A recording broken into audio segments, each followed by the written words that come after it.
Hi everyone, it's Roger and Abe here from DisKingdom.com, and in this episode we are going to be discussing all of the park news that came out of the D23 Expo at the live presentation.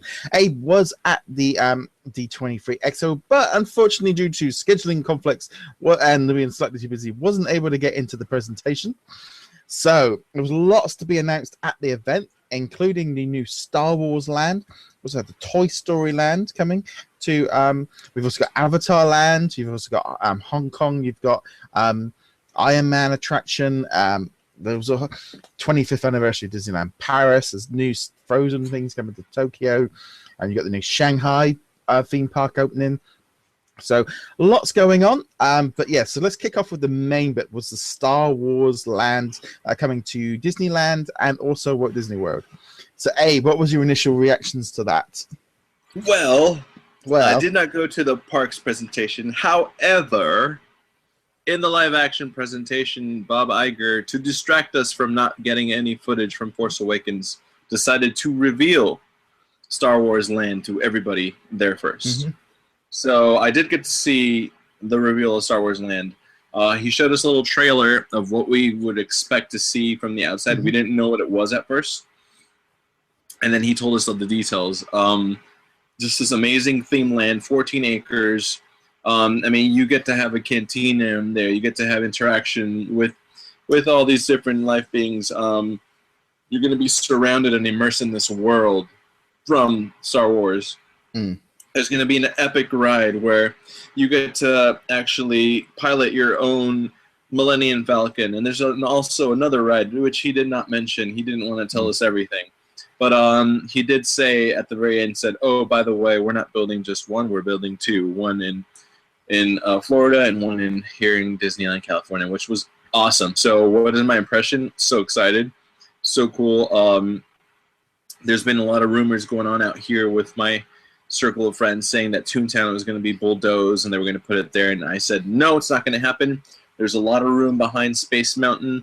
They're going to just remove everything that's there for the cast members and move it over, and I was right, which also means that they're going to retheme our Space Mountain ride to Hyperspace Mountain, as Bob Iger called it. So I'm excited.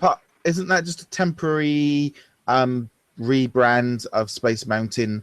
Because they're doing this, was it Season of the Force, is it, that they're doing in the sort of while they're still building all of this area, they're doing some Star Wars weekends kind of stuff over in Disneyland. Oh, yeah. Retheming. They're going to be adding new scenes to Star Tours with all the new Force Awakens stuff in it. So it's kind of like a prolonged kind of, they're bringing Star Wars into Disneyland harder. They're doing all that, but they're definitely going to retheme and replace, the music and everything in Space Mountain. I mean, they're going to reskin it. It's going to be permanent. We're definitely getting a permanent Hyperspace Mountain. So, yeah, gonna be interesting because I think especially like with the Walt Disney World, there's been a lot of talk about there's so much land there to build. And it kind of makes sense with the idea that they're kind of rebranding. The whole of Hollywood Studios is going to be rebranded, and they're putting in new areas and stuff. So having a new Star Wars land in there makes a lot of sense. I'm really excited about this. The idea of adding more stuff to Star Wars. Star Wars is always a big thing, and I just think in the next 5-10 years, we've got all these new movies coming out. Star Wars is back, and it's going to be back with a Disney kick. It's something I think with the last trilogy, we kind of got it kind of was quite hyper, but I think Disney are going to take this next all their new stuff and take it into an entirely different. They're really kicking in strong with it. Oh, yeah, absolutely. So there's plenty of Star Wars stuff coming in. So now I've got to start saving for returning to Disney World at some point in probably about 5. I don't know how long it's going to take. I'm thinking 3 to 5 years. I'm wondering. I'm thinking 2 to 3 years. Yeah, because they've probably already started construction, clearing stuff. I know, but yeah, it's going to be interesting. I'm really excited about Star Wars stuff, and I think it's just a continuation of the brand, which now brings me on to the next subject, which they showed off at the parks presentation. Was they showed off some footage of the new Iron Man attraction at Hong Kong. They brought Stan Lee, got up, and he was coming up, and Iron Man came out. And they kind of showed off some sort of footage. It kind of looks a bit like sort of Star Tours kind of territory, with Iron Man flying around. Now, what I thought was interesting with this, because obviously Hong Kong Disneyland, I'm going to be honest, I think if it hadn't been for this attraction, it was going to be a bit like the Paris, where we just get no mention at all. But this is the first Marvel attraction they've built. It wouldn't surprise me if they ended up doing versions of this in their other parks. I know there's issues with Florida, but yeah, I think that was a big sort of step of saying Marvel is coming, and maybe not as much as we want now, but I think in the future we're going to see a lot more coming in on the Marvel side. Yeah, Marvel's definitely coming. It's actually coming out here as well. They did not mention it here, but there's a lot of Marvel stuff that has closed down in Disneyland, and obviously there's a lot of construction going on behind the scenes in California Adventure, so it just makes sense. But I think, like you said, they just wanted to give Hong Kong a little mention. So, but anyways, that Iron Man suit was pretty cool. I do like the way it's looking. I do like the way they've animated it, and it's great. It's going to be awesome meet and greet stuff. So. Yeah, no, that's cool. And I think you're going to see a lot more meet and greets. I think that's kind of like a good... I know, like in Disneyland Paris, we've had Spider-Man. They kind of extended how long he was out there. And in California, they've had 4, and Captain America when the movies have come out. It's always a bit more tricky with in Florida because of the deal with Universal. But I think we're just going to see more and more of this coming in over time. But I'm wondering if Star Wars is maybe taking priority at the minute because of that. But that brings us on to another subject which was brought up, which is the new Avatar Land coming, or Pandora, which is coming to Animal Kingdom. Animal Kingdom is getting a massive overhaul. They're getting a new night show. They're getting this whole new area with Pandora. There's going to be some interesting things coming in from that. So, what did you think of like Pandora coming to Animal Kingdom? Well, I did the walkthrough presentation that they had on the show floor at D23. And I want to say I'm quite impressed. I'm wondering how they're going to pull it off, because one thing is to see little models and renderings, but as far as the way they were presenting the technology that they've developed to make this place look like Pandora, it looks phenomenal. I'm excited for it. I definitely think it's an added element that Animal Kingdom has been lacking. I mean, I think it's going to add to the nighttime. There's going to be a new nighttime show that they've added, which is not Avatar themed. Right. What I was going to say, it's going to add to the nighttime extension, because I mean, you need Pandora to be dark. You need it to be lit up, just like in the movie. So it just gives you more hours into that park. Yeah, I mean, they're adding the Rivers of the Light, which is a brand new. Basically, it's a new live music, floating lanterns, water streams, and swirling animal imagery. Going to be interesting to have a nighttime show in the Animal Kingdom, because it's that kind of thing. Like, I mean, people call it like a half-day park. It ain't a half-day park, but it's the fact you get to like 5, 6 o'clock, 4, 5 o'clock, and it's kind of time to sort of get up and leave.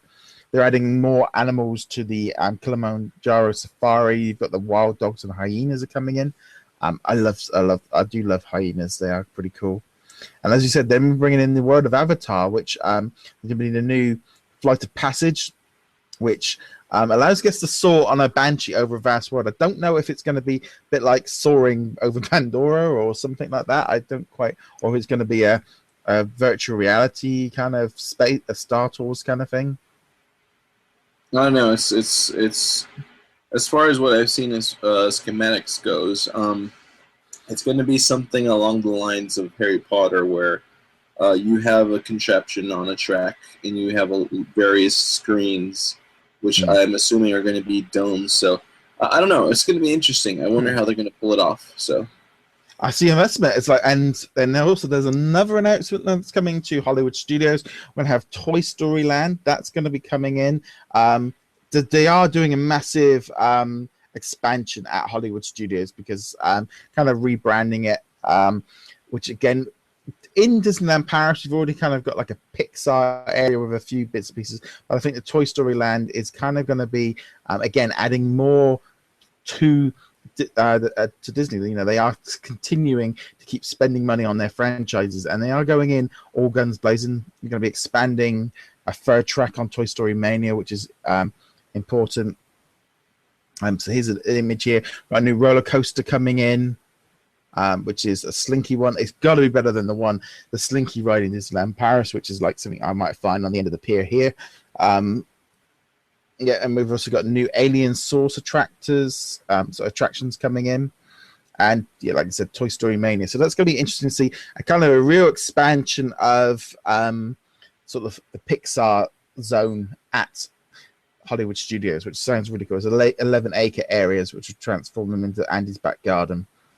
Just that sounds pretty cool.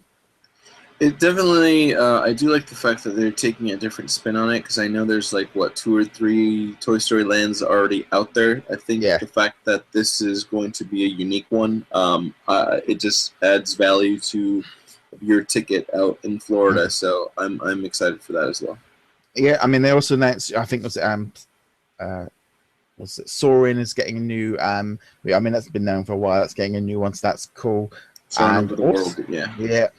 And also, you're going to get, obviously, they talked a little bit about the Frozen attraction coming to Norway and stuff. So I'm going to be honest, I mean, at the minute, and also, I know they're doing a lot of stuff down at Disney Springs. So now it's almost that thing of, for me, there's been enough announced that, the idea for us to go back in a few years' time, 3-4 years' time, when they've got all of this new stuff built, there's enough stuff going to be so much stuff going on that it'll kind of be a great way of kind of getting people to go back, and which is the main aim of why they keep building this stuff, is to keep people going back and to keep giving people new experiences, especially in I mean, Florida's really getting a massive overhaul.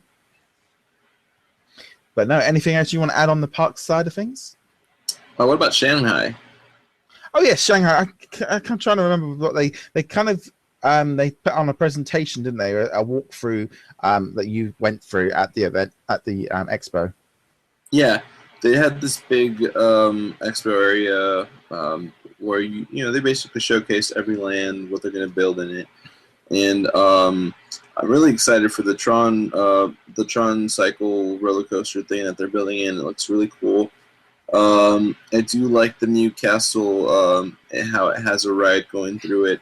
Has a bunch of the scenes from all our favorite, princess fairy tales with fountains and whatnot. The new Pirates ride is going to be better than any Pirates ride ever. So obviously it's more themed to the movies than it is the classic attraction, but still it looks amazing.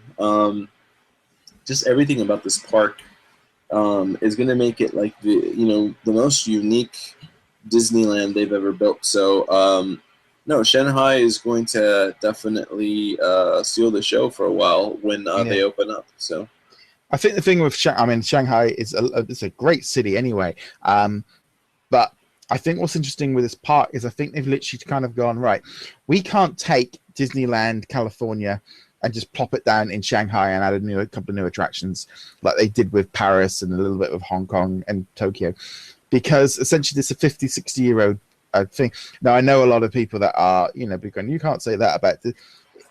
You're talking about trying to sell this to a brand new audience. This is a brand new, the audience in China hasn't got those same connections that Disneyland does.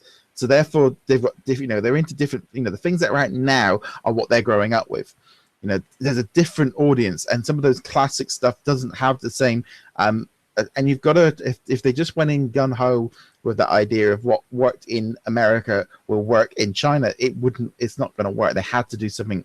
And I do think coming in with an entirely unique park is the best. And I also, it's that thing of, they can go to Hong Kong if they want the kind of more the slided different one, but no, I think it's a really good idea, and I think they're going in smart. They're doing this intelligent and not being stuck too much to nostalgia. Agreed. Yeah, it's definitely. I mean, you can tell the difference between the last Michael Eisner park and the first Bob Iger park. I mean, it's definitely a different direction. So. No, I think it's kind of that thing, because it's like, for example, I can look, for example, like Disneyland Paris, where they've tried replicating some of the stuff from America, and some of it worked, but also there's a kind of thing they've kind of neglected, and we've got those classic story tales in Fantasyland, but it's that kind of thing of sometimes it's like, well, recreating the same thing on a different continent isn't necessarily going to work, and I think especially with China is they've got a different audience, so it's going to be interesting. It's going to be pretty cool to see what's going on there, and so I can't wait to eventually see it. But it might be a while with too much going on right now, so many places to go and see. But anyway, guys, big thank you to A for going to the D23 Expo. Mm-hmm. And also just want to say a big thank you to our Patreons, sorterapps.com, magicbandcollectors.com, and also Infinity Museum. And remember to hit that subscribe button if you're on YouTube. Give us a thumbs up. Also remember you can listen to us on iTunes over there. Check us out at DisKingdom, and we shall see you guys in another episode. Later, guys. Adios. Later.